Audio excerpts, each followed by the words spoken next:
தற்போதுள்ள இசையமைப்பாளர்கள் எல்லாம் சுயமாக யோசித்து பாடல் உருவாக்குவதில்லை என இசையமைப்பாளர் இளையராஜா விமர்சித்துள்ளார். சென்னை ராணிமேரி கல்லூரியில் நடந்த தனது 75வது பிறந்தநாள் நிகழ்ச்சியில் கலந்து கொண்ட இளையராஜா இவ்வாறு பேசியுள்ளார்.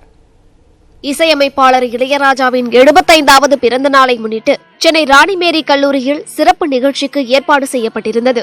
நிகழ்ச்சியின் தொடக்கத்தில் கல்லூரி மாணவிகள் இளையராஜா முன்னிலையில் அவர் இசையமைத்த பாடல்களை பாடினர். பின்னர் மாணவிகளின் பலத்த கரகோஷம் பின்னணி இசையாக ஓங்கி ஒலிக்க இளையராஜா மேடையில் தோன்றினார்.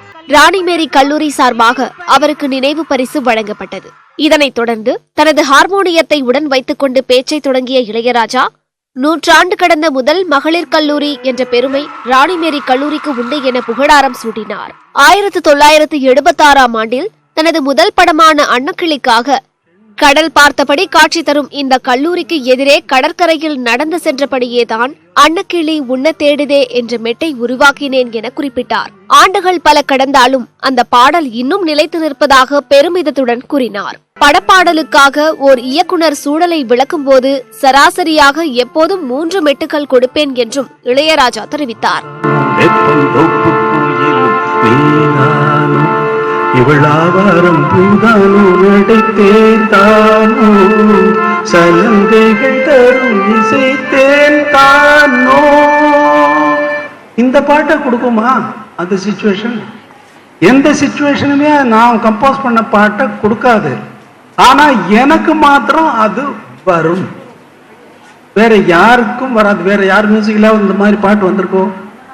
இல்ல.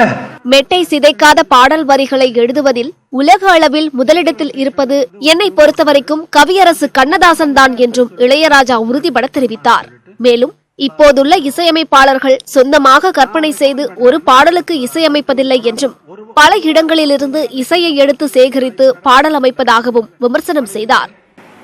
இப்பொழுது வருகின்ற கம்போசர்கள்லாம் கம்போசர் இல்ல, இன்னைக்கு கம்போசர்ஸே கிடையாது அப்படிங்கறது ஞாபகம் வச்சுங்க. எல்லாம் சிடியோட வருவாங்க.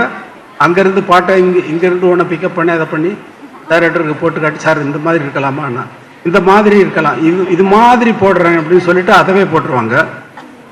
ஆனால் அந்த டைம்ல என்னன்னா நாங்கள் கம்போஸ் பண்ணணும், நாங்கள் பெர்ஃபார்ம் பண்ணணும். தான் எந்த கல்லூரியிலும் படிக்கவில்லை என்று கூறிய இளையராஜா, அனுபவங்கள் மூலம் தான் கற்றறிந்த விஷயங்கள் எல்லாம் எந்த கல்லூரி பாடத்திட்டத்திலும் அடங்காது என்று கூறினார்.